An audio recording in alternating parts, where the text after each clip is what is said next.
아버지 하나님을 아바사네 감사합니다.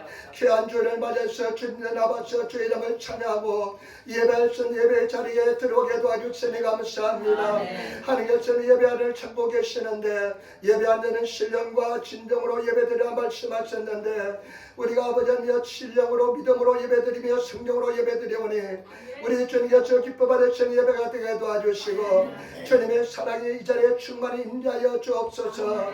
우리 모든 허물과 죄를 다 용서하여 주옵소서.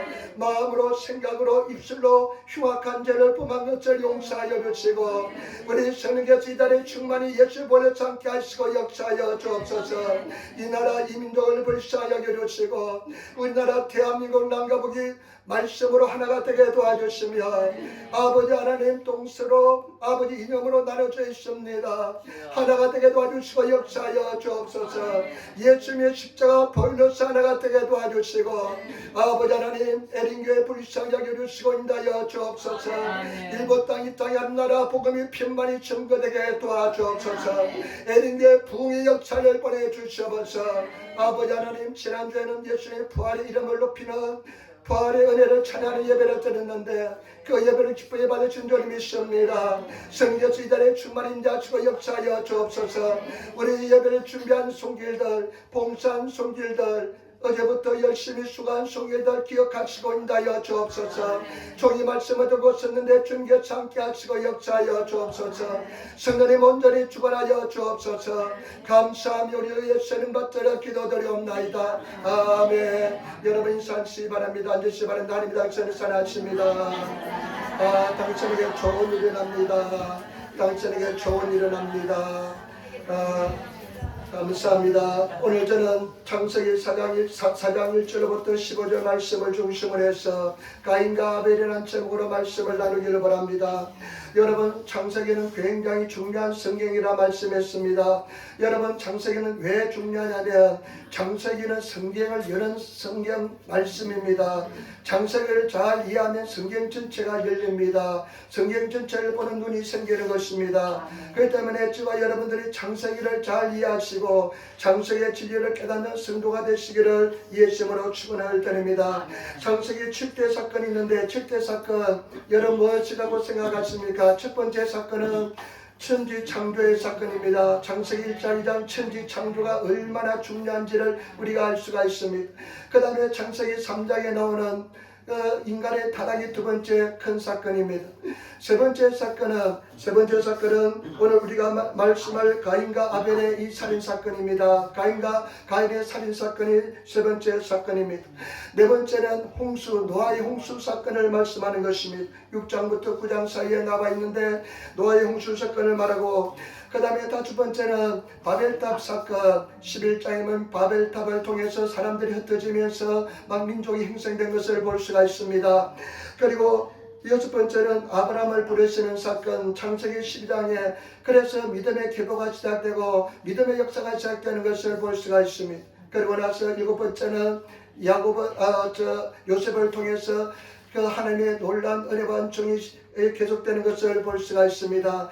오늘 그 세 번째 사건인 가인과 아벨에 대해서 말씀을 나누는데 오늘 하나님 말씀을 통해서 우리에게 주신 메시지가 있습니다. 오늘 이 성경을 통해서 우리에게 주시는 메시지를 정말로 가슴에 받아들이고 그 메시지를 말씀을 실천하시는 그런 성도들이 되시기를 부탁을 드립니다.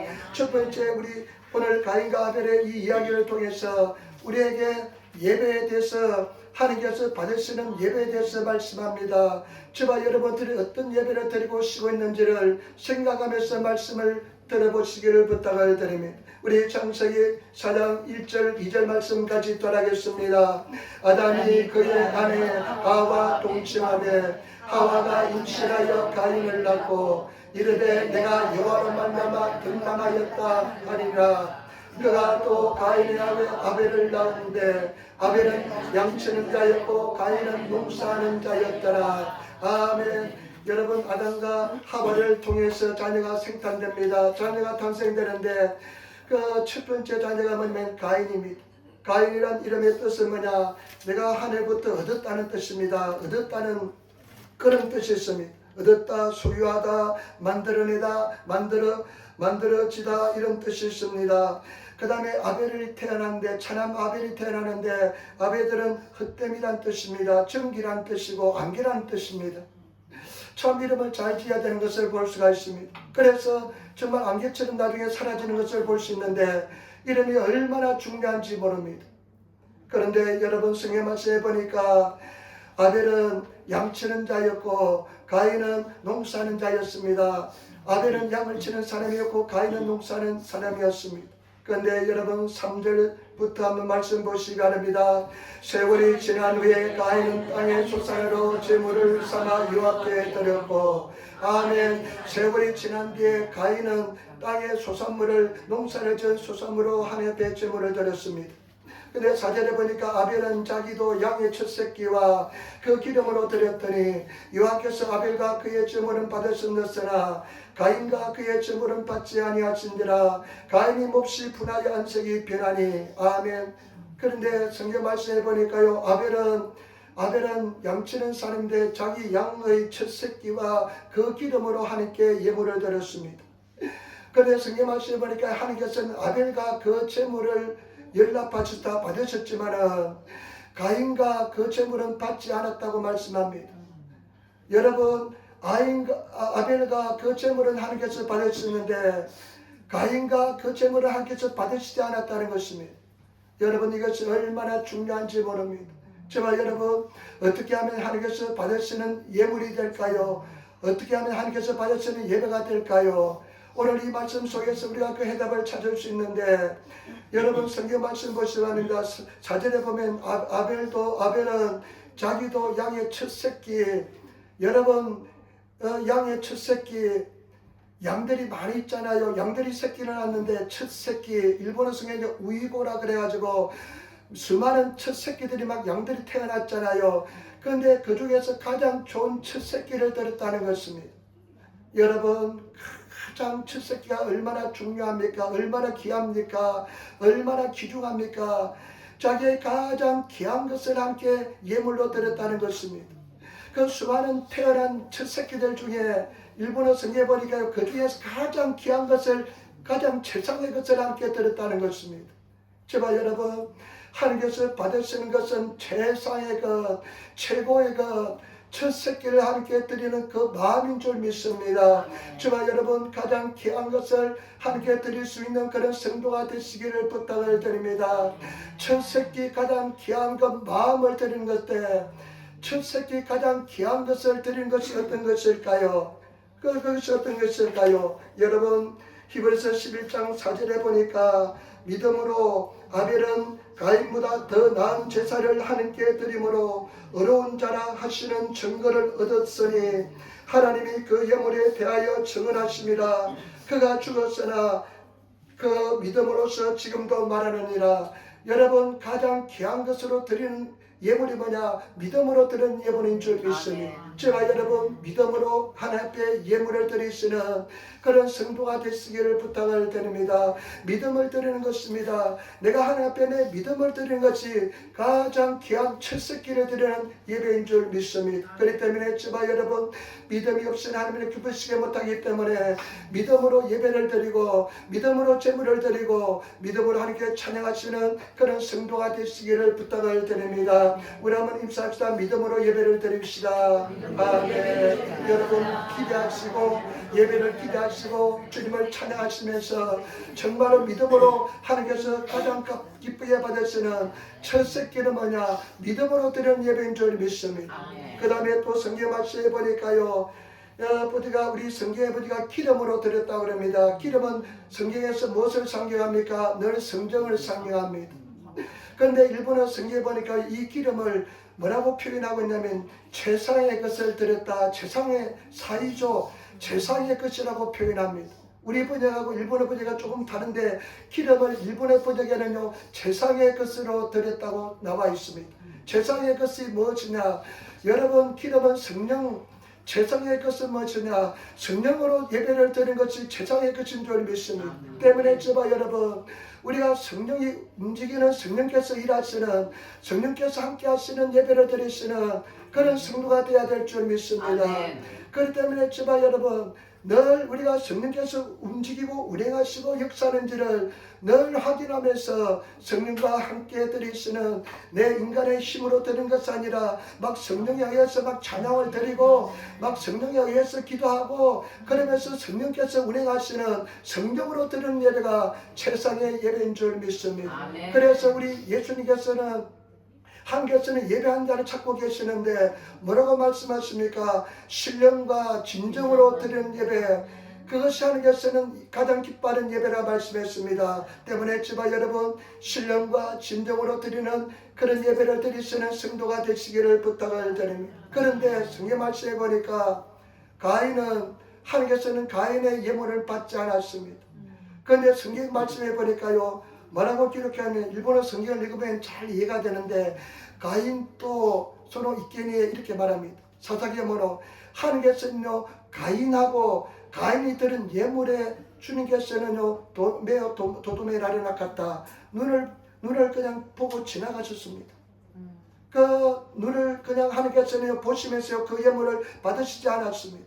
그냥 지나갔습니다. 아마 가인도 자기 나름대로 그냥 저 땅의 소산물로 이렇게 하고 자기도 옆에 서 있는지 모르겠습니다. 아벨도 자기 예물을 드리고 그 다음에 그 제물 옆에 서 있었는지 모르겠습니다. 그런데 하나님께서는 가인은 쳐다보지 않았습니다.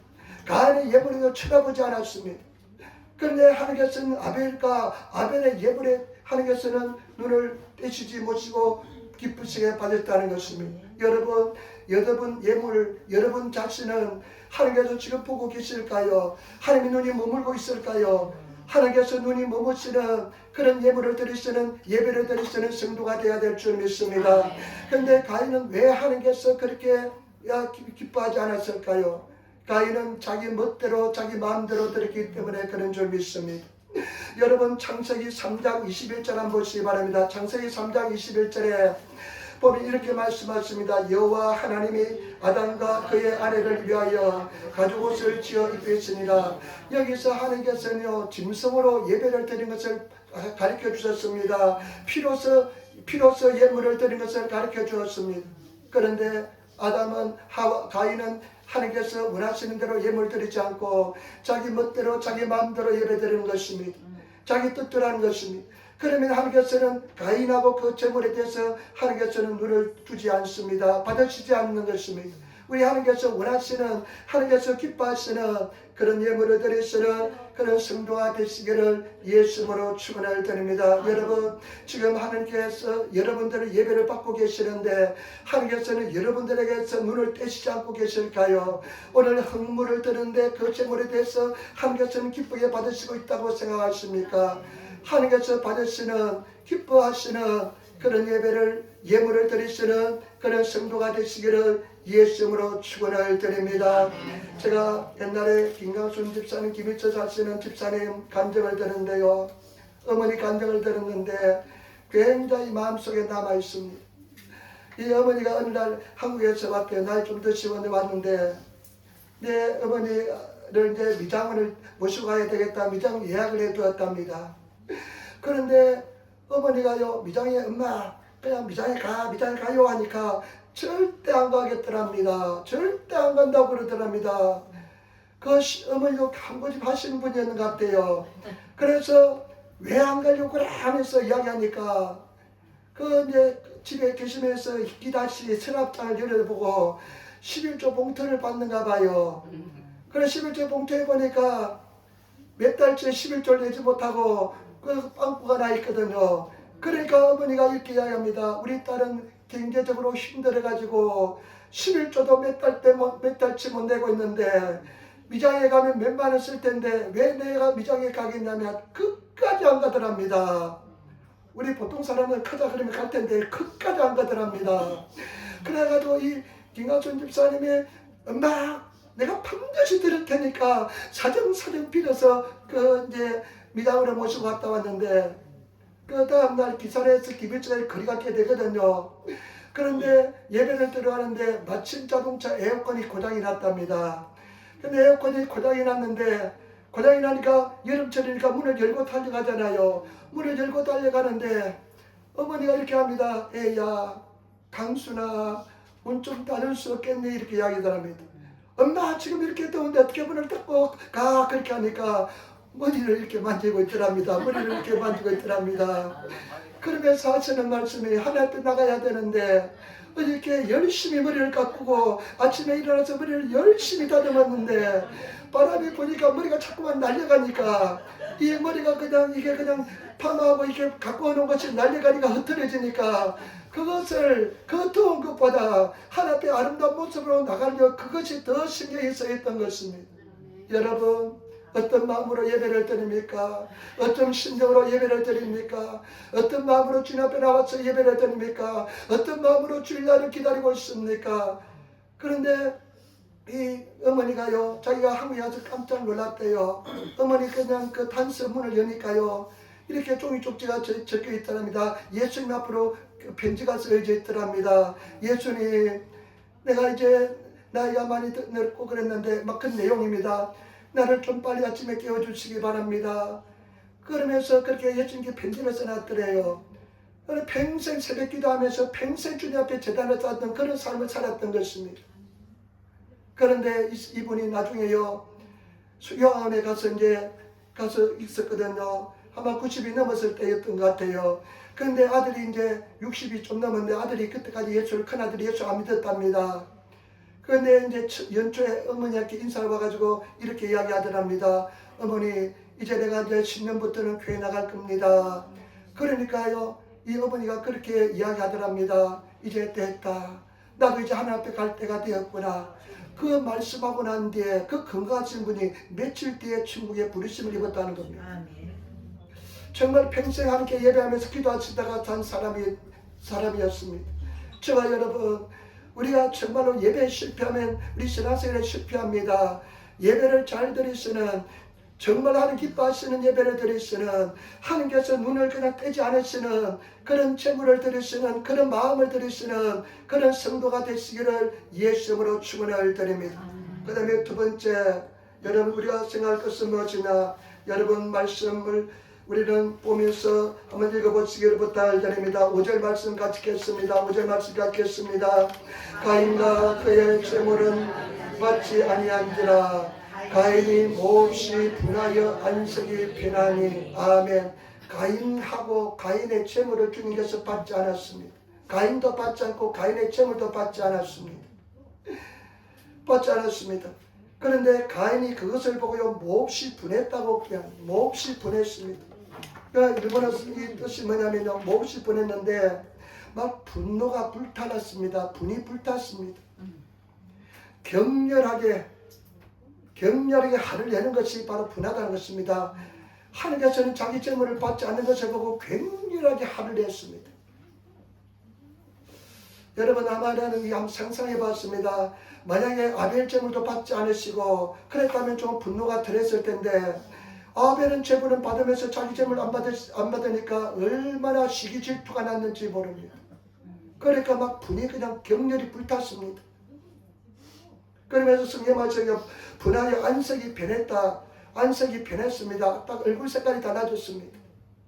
일본의 본래 뜻은 뭐냐? 원래의 뜻을 보면 얼굴이 떨어지다는 표현입니다. 얼굴이 떨어졌습니다. 가오가 어찌다 얼굴이 떨어졌다는 표현입니다. 이것은 뭐냐면 자존심이 굉장히 상했다는 겁니다. 자존심이 상했다는 것입니다. 얼굴이 땅에 떨어졌다. 그래서 이 자기 재물을 받지 않는 것에 대해서 시기 질투가 나가지고요, 마음속에 그냥 내면 세계가 분기가 일어났다는 것입니다. 여러분 그런 상황을 당한 적 없습니까? 시기 질투 때문에 분기가 일어난 적은 없습니까? 6절 한번 보세요. 6절 말씀 보시기 바랍니다. 여호와께서 가인에게 이르시되 내가 분하여 하면 없으며 안색이 변하면 어찌 되느냐. 아멘. 하나님께서는 가인의 그 내면 상태를 다 알고 있습니다. 그런데 하나님께서는 가인에게 이렇게 말씀합니다. 하나님께서 말씀하시는데 뭐냐면 가인에게 이렇게 말합니다. 내가 분하면 어찌미냐? 네 안색이 변한 건 어쩌미냐? 하나님께서는 가인의 내면 세계를 다 알고 있으면서 해결 기회를 주기 위해서 하나님께서는 그렇게 말씀을 하시는 것입니다. 하나님께서는 다시 기회를 주기 위해서 그렇게 가인에게 말씀하시는 것입니다. 여러분, 우리 하나님께서는 우리에게 얼마나 기회를 많이 주는지 모릅니다. 특별히 양심을 통해서 얼마나 말씀을 자주 하시는지 모릅니다. 여러분 그 말씀을 듣고 있습니까? 저와 여러분들이 그 하나님께서 말씀하신 것을 잘 들으시는 그런 성도가 되시기를 예수님으로 축원을 드립니다. 계속 말씀하십니다. 얼마나 자주 말씀하시는지 모릅니다. 그런데 우리는 어떻습니까? 하나님께서 성경 말씀을 통해서 예배를 통해서 그런데 말씀하시는데 우리는 감정을 앞세우고 내 그냥 생각을 앞세워서 하나님 말씀을 뭉개뜨릴 때가 얼마나 많이 있습니까? 어떤 사람이 도서관에 갔습니다. 도서관에 가서 이제 책을 이렇게 열람하고 있는데 마음속에 그런 생각이 있습니다. 어떤 생각이 들어오냐면요. 만약에 하나님께서 살아계시면 어떨까? 만약에 하나님께서 살아계시면 어떨까? 근데 또 이제 마귀가 또 그 속삭입니다. 어떤 말을 속삭이냐면 지금 점심시간이 다 되는데 그 뭐 그렇게 복잡한 생각하고 있어. 가서 점심이나 먹어라. 그러다 이 사람이 그런 생각이 났는데 그냥 접어버리고 가서 식당에 가서 점심을 먹습니다. 근데 점심을 먹으면서 또 하나님 생각이 납니다. 하나님이 참 이렇게 식물을 주시고 이렇게 인도하시는데 우리 하나님은 나에 대해서 어떻게 생각하실까? 그러니까 또 마귀가 옆에 솟아입니다. 뭐 그렇게 복잡한 생각하고 있냐? 그냥 집에 가서 평안히 쉬라. 그러면서 그 생각 집어버리고 그냥 집으로 돌아가는 버스에 올라탔습니다. 그때 뒤에서 마귀가 호호했는데 웃음을 지으면서 그 바이바이 하는 손짓을 했다는 것입니다. 여러분, 오늘 우리 하나님께서 우리에게 얼마나 자주 말씀하시는지 모릅니다. 그러나 저와 여러분들이 그 내면의 속에 힘을 가지시고 그 음성을 들으면 마음을 강팍하게 하지 마시고 하나님께로 돌아오시는 그런 성도가 되시기를 예수님으로 축원을 드립니다. 여러분 그렇지 않습니까? 얼마나 자주 그런 음성을 듣습니까? 그런 생각이 얼마나 자주 옵니까? 말씀의 생각이 나고 그 다음에 주와 하나님의 음성이 막 마음속에 양심을 통해서 들려오는데 여러분 그런 생각할 때 즉시로 주님께 돌아오시는 성도가 되시기를 부탁을 드립니다. 잠언서 27장 3절에 부는 잔인하고 노는 창수가 끄니와 질투 앞에 누가 서리요. 잠언서 14장 31절에 마음의 합평은 육신의 생명이나 시기는 뼈를 썩게 하느니라. 야고보서 3장 16절 말씀 시기와 다툼이 있는 곳에는 혼란과 모든 악한 일이 있습니다. 제가 여러분 독한 시기는 땅의 것이고 정욕교이고 귀신의 것입니다. 그런데 하나님께서는 우리에게 그 음성을 들려주시는데 저와 여러분들이 주께로 돌아오시는 빨리 돌아오시는 그런 성도가 되시기를 부탁을 드립니다. 그러면서 4장 7절 말씀 보시기 바랍니다. 우리 창세기 4장 7절 말씀 같이 전하겠습니다. 내가 선을 행하면 어찌 낯을 들지 못하겠느냐. 선을 행하지 아니하면 죄가 문에 엎드려져 있느니라. 죄가 너를 원하나 너는 죄를 다스릴지니라. 아멘. 그러면 또 하나님께서 또 말씀하십니다. 내가 선을 행하면 어찌 낯을 들지 못하겠느냐. 일본어 성경에 보니까요. 모시모 다다시고도 시대 일어나라 웃게 일하려 하자다. 네가 정말로 바른 일을 하면 낯을 들지 못하겠냐. 이 말씀은 네가 바른 일을 하면 그것을 받아들이지 못하겠느냐는 말씀입니다. 네가 정말 바르다면 네가 바르게 했다면 하나님께서 지금 이렇게 하는 행동을 이렇게 하시는 모습을 받아들이지 못하겠냐는 것입니다. 저와 여러분 우리가 정말로 바르게 행하시는 그런 성도가 되시기를 부탁을 드립니다. 어떤 사람이 죄인이 천국에 어쩌다 몰래 도망쳐가지고 지옥에서 도망쳐서 천국에 왔답니다. 천국에 어떻게 그냥 도망쳐서 왔는데 도저히 천국에서 보니까요 자기가 견딜 수가 없어서 다시 지옥에 도망갔다는 이야기를 들었습니다. 왜냐하면 여러분 저와 여러분들이 정말로 바로 행하면 낯을 들 수가 왜 없겠습니까? 정당하면 왜 낯을 들지 못하겠습니까? 여러분 저와 여러분들이 정당하면 낯을 들 수가 있습니다. 하나님 앞에 낯을 들 수가 있습니다. 내일 뵐 하나님 앞에 낯을 바로 들 수 있는 그런 저와 여러분 되시기를 부탁을 드립니다. 저도 만약에 집사람한테 뭐가 잘못했다면 얼굴을 조금 못 들겠더라고요. 못 던질 수 있습니다. 그렇기 때문에 저와 여러분 하나님 앞에 정말로 낯을 들 수 있는 그런 정직한 바른 삶을 살아가시는 성도가 되시기를 부탁을 드립니다. 그 다음에 말씀 보시면 선을 행하지 아니하면 죄가 문에 엎드려져 있느니라. 여러분 우리가 선을 행하지 않으면 죄가 문 앞에 엎드려져 있다는 것입니다. 죄가 문 앞에서 그냥 완전히 기다리고 있다는 것입니다. 그 사람은 시간 문제라는 것입니다. 성경 말씀 베드로전서 5장 8절에 근신하라 깨어라 너희 대적 마귀가 우는 사자같이 두루다니며 삼킬 자를 찾나니.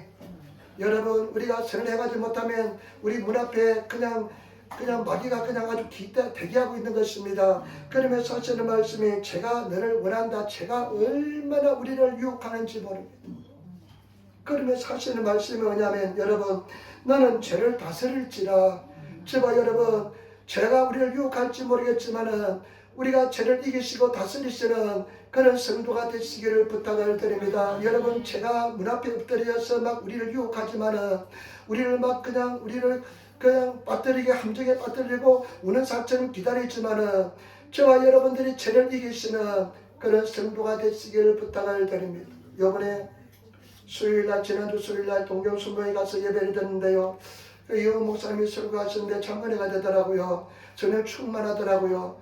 여러분 되도록이면 다 예배를 참석하시기를 부탁을 드립니다.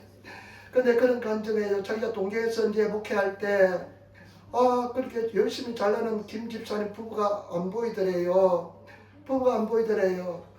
그래가지고 전도사를 보냈답니다. 왜 교회를 나오지 않는지 이유를 알아오라 하니까 왜 교회를 왔냐면 목사님 때문에 시험을 들었대요.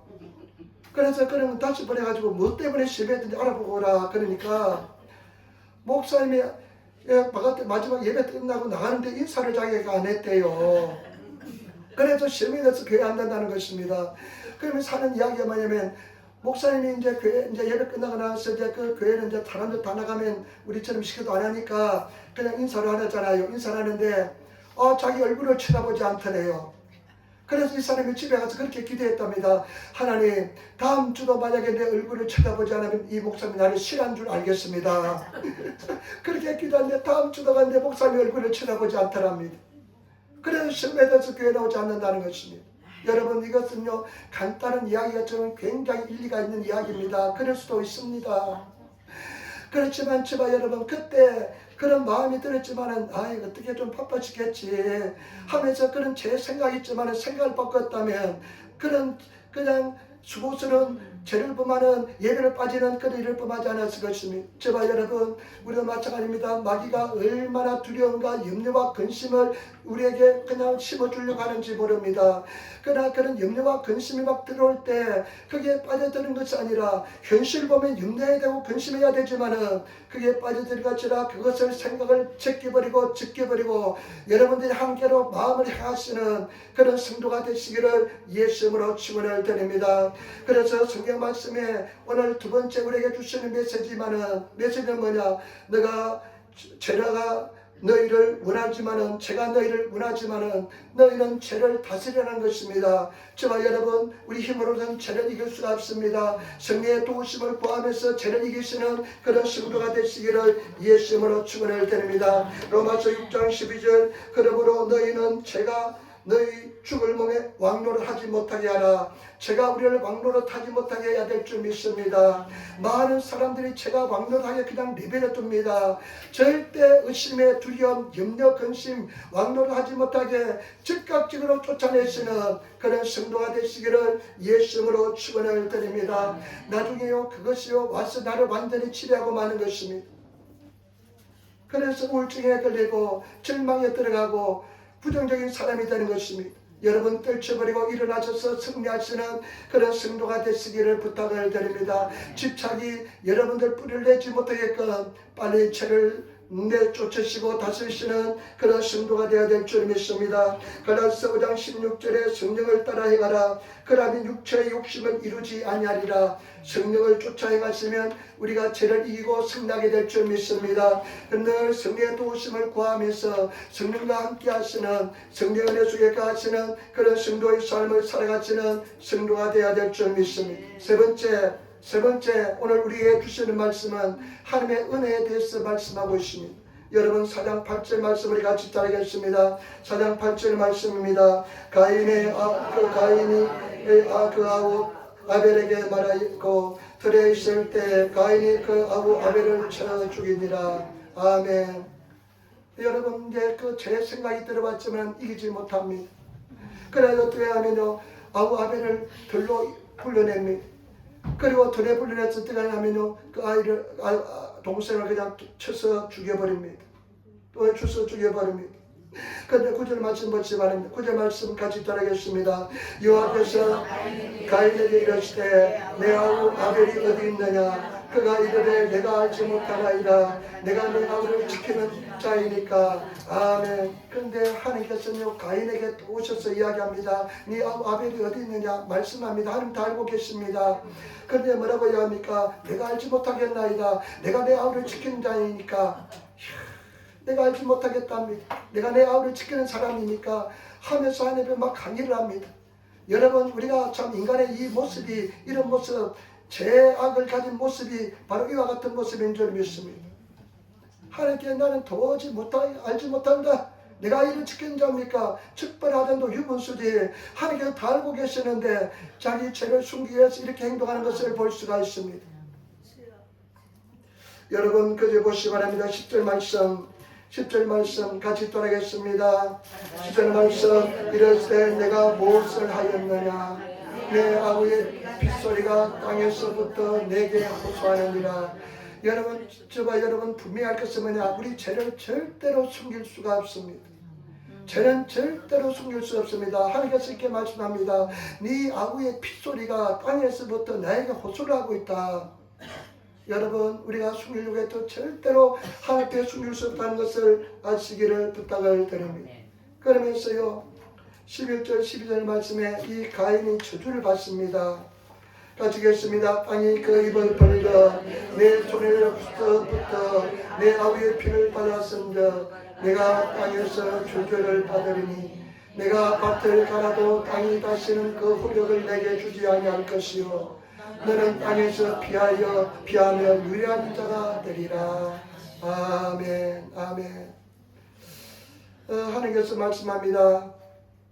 땅이 네 아우의 피를 받았은즉 네가 그 땅을 통해서 저주를 받을 것이다. 땅이 다시는 호력을 발휘하지 않을 것이다. 땅에서 너는 유리하는 자가 될 것이다. 그때 여러분 13절 14절에 보면 가인이 비로소 하나님 앞에 자기 고통을 호소합니다. 회개합니다. 하나님께서는 회개하기를 얼마나 기다리시는지 모릅니다. 계속 문답을 통해서 회개를 유도하는 것을 볼 수가 있습니다. 13절 말씀 보겠습니다. 가인이 여호와께 아뢰되 내 죄벌이 지기가 너무 무거우니이다. 주께서 오늘 이 지면에서 나를 쫓아내시온즉 내가 주의 낙태를 배웁지 못하리니 내가 땅에서 피하며 유리하는 자가 될지라. 무릇 나를 만나는 자마다 나를 죽이겠나이다. 아멘. 그때 비로소 가인이 하나님께 대답합니다. 내 죄벌이, 이 죄와 벌이 내가 지기에 너무나 무겁습니다. 여러분, 우리 사람들은요, 죄를 짊어질 수가 없습니다. 이 죄의 무거운 짐을 우리가 질 수가 없습니다. 우리가 절대로 이길 수가 없습니다. 이 죄의 짐을 지고 인생을 살아갈 수가 없습니다. 우리 죄의 짐을 예수님께 맡겨야 될 줄 믿습니다. 예수님께 맡기시며 예수님께 의지하시는, 예수님께 짊어지시는, 예수님께 드리시는 그런 성도의 삶을 사시기를 부탁을 드립니다. 이것이 복음의 핵심인 줄 믿습니다. 우리가 죄의 짐을 지고서는 절대로 평안한 삶을 살 수가 없습니다. 우리가 죄의 짐을 예수님께 드리시는, 맡기시는, 수고하고 무거운 짐을 다 주님께 맡기시는 성도가 되시기를 부탁을 드립니다. 내 멍에는 가볍고 내 짐은 쉽다고 그랬습니다.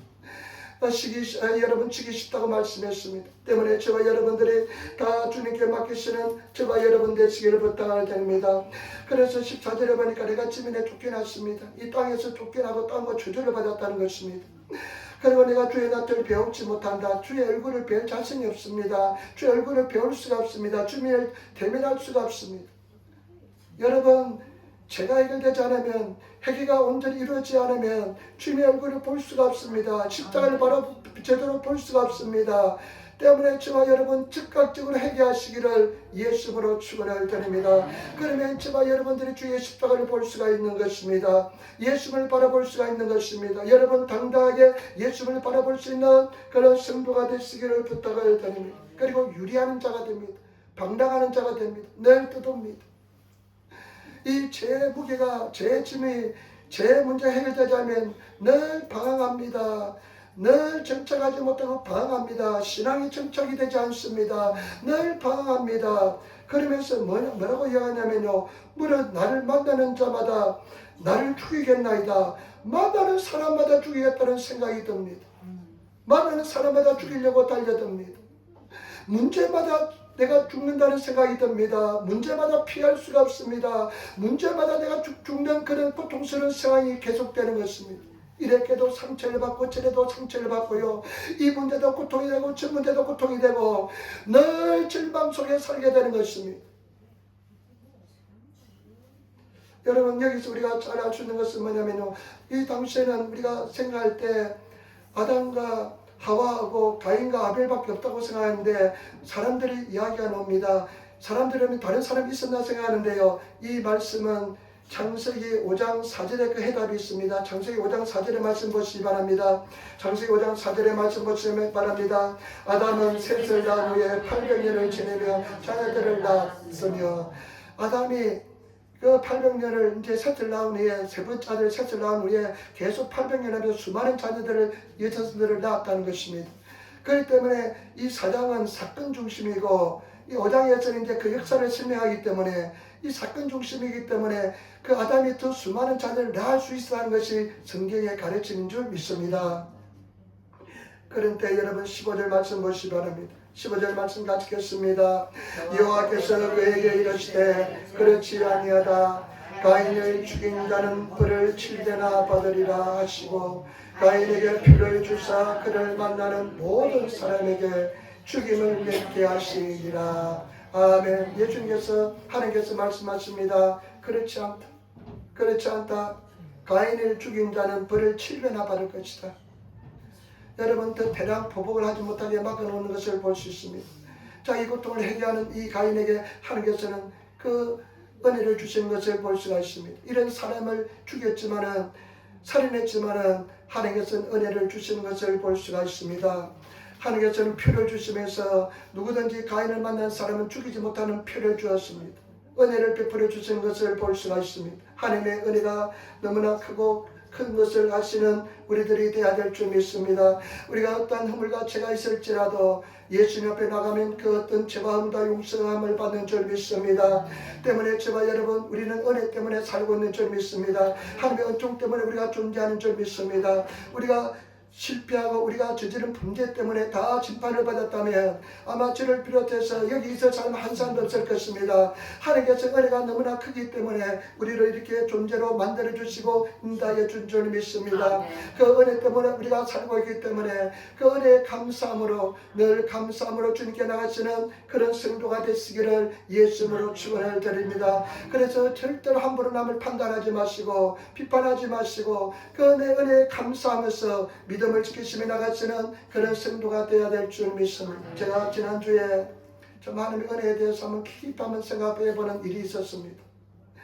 주일날 지난주는 우리 부활절이었잖아요. 아침에 집사람한테, 어느 집사님부터 연락이 왔습니다.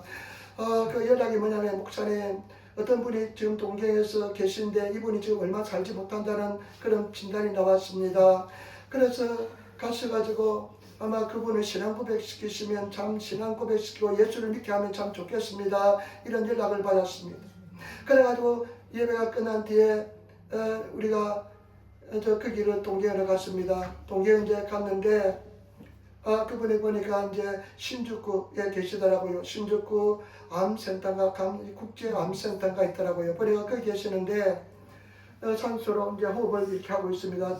그분도 자기 스스로 호흡을 할 수 있기 때문에 산소를 통해서 이제 산소통을 통해서 호흡을 하고 있더라고요. 그런데 이제 이야기를 해보니까요, 이분이요 북한에서 제일 독보신데 86세예요. 북한에서 이렇게 넘어온 분인데, 북한에 넘어온데 그 선조에, 북한에서 넘어오신 분인데 선조에 목사님이 계시고요, 믿음의 집안이에요. 그러니까 그 선조가 목사님이 계시다면 우리 한국의 초창기 교회 성도입니다.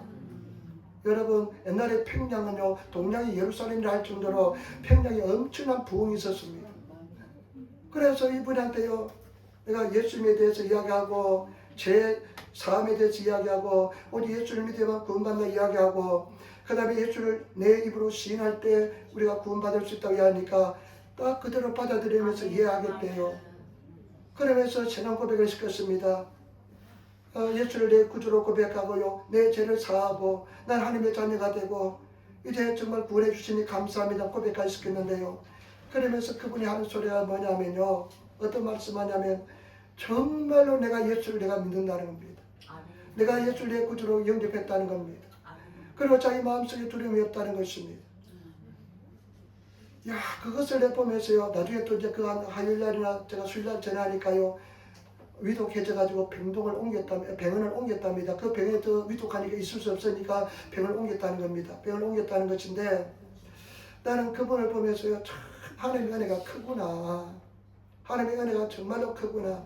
정말로 마지막 때 하나님께서요.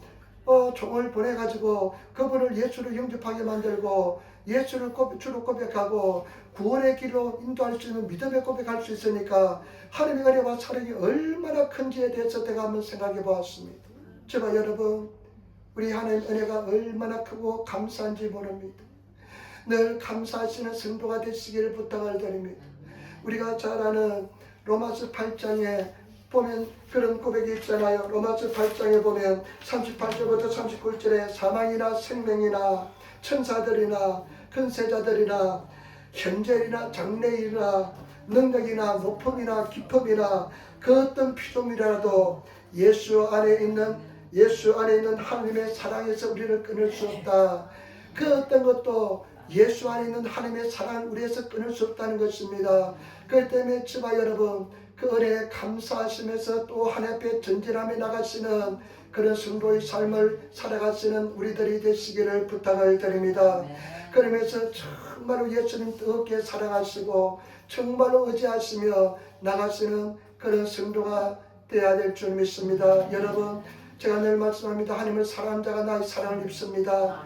그리고 하나님의 사랑을 입습니다. 하나님이 간절히 찾는 자가 나를 만난다고 말씀했습니다. 얼마나 간절히 구하고 찾고 있습니까?